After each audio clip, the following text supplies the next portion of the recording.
ఆరోగ్యమే మహాభాగ్యం అన్నారు పెద్దలు. కానీ నేడు మహాభాగ్యమే ఆరోగ్యంగా మారిపోయింది. కేవలం ధనికులే ఆరోగ్యంగా జీవించాలా? పేదవాడు ఆరోగ్యంగా జీవించకూడదా? పోనీ ధనికులు కూడా కొన్ని లక్షల రూపాయలు ఖర్చు చేసినా ఆరోగ్యంగా జీవించగలుగుతున్నారా అంటే అది కూడా లేదు. మన దేశంలో ప్రతి నిమిషం ఇద్దరు హార్ట్ అటాక్తో, ప్రతి నిమిషం ఒకరు క్యాన్సర్తో, మరియు ప్రతి 2 నిమిషాలకు ఒకరు షుగర్ వ్యాధితో మరణిస్తున్నారు. వీరంతా కూడా తమ వ్యాధులను నయం చేసుకోవడానికి చాలా డబ్బు ఖర్చు చేసిన వారే.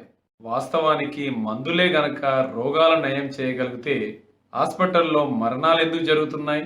మందులు కేవలం తాత్కాలికంగా ఉపశమనం కలిగిస్తాయే కానీ రోగాలను మాత్రం నయం చేయవు. ప్రపంచంలో అనేక ప్రాంతాల్లో ప్రజలు ఎలాంటి వ్యాధులు లేకుండా 120 సంవత్సరాలు ఆరోగ్యంగా జీవిస్తున్నారు. వీరిని బ్లూ జోన్ ప్రజలు అని అంటారు. వారు అలా జీవించడానికి కారణం వారి ఆహారం మరియు జీవన శైలి. क्षेत्र में निवास करने वाली एक अनोखी जनजाति के बारे में, जिसे हुंजा जनजाति या प्रजाति के नाम से पहचाना जाता है। दोस्तों, आपको जानकर हैरानी होगी कि इस समुदाय के लोगों की औसतन जीवन आयु 120 वर्ष है।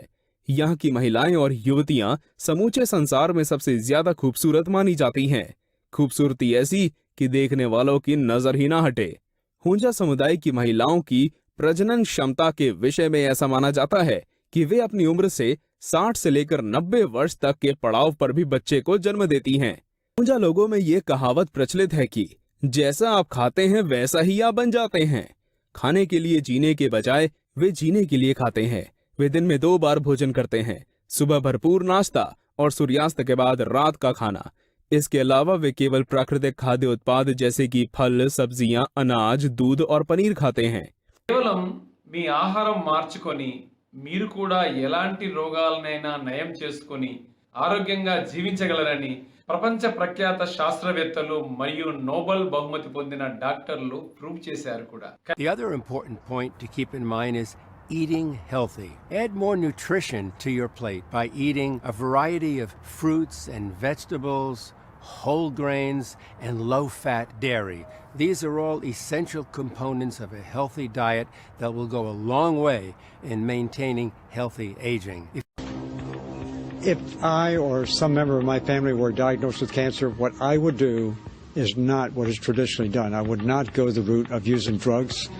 Instead, I would use a plant-based diet, maybe enrich it with some other materials that is particularly rich in some of the good qualities of plant-based foods, and make sure you get enough water, exercise, sunshine, and I would just let nature take its course.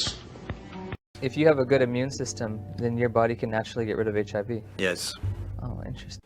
Education, of course, genital hygiene for women and men also. Very simple measure, which not very expensive. Water is important. Water is key. People always think of drugs and vaccine. It's a little different. Little different.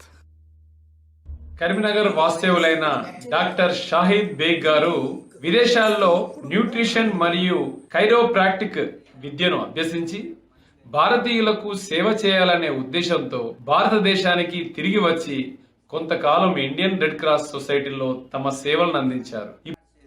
కానీ ఇప్పుడు ఎవరు సాయం లేకుండా నడుపుతుంది, మంచిగా అన్ని పనులు చేసుకుంటుంది, మంచిగా ఉంటుంది సార్. ఎందుకు మా చికిత్స తీసుకోవాల్సి వచ్చింది? మా దగ్గరికి రావాల్సిన అవసరం ఏమొచ్చింది చెప్పండి సార్ కొద్దిగా. ఇంతవరకు మాకు ఇలాంటి సబ్జెక్టులో అవేర్నెస్ లేదండి. నేను 17 ఇయర్స్ డయాబెటిక్ అండి. 17 ఇయర్స్ డయాబెటిక్లో కూడా చాలాసార్లు అబ్నార్మల్గా కూడా రీడింగ్ వచ్చేసింది. స్లోగా డిక్రీజ్ అవుతుందండి అది. ఇప్పుడు నా ఫాస్టింగ్ 95కి వచ్చిందండి. పోస్ట్ లంచ్ వచ్చేసి నాకు మీరే చూడండి, నిన్నే తీసుకున్నాను, 156 ఉందండి. సో 2 కూడాను ఫాస్టింగ్, పోస్ట్ లంచ్ విత్ రేంజ్లో ఉన్నాయండి.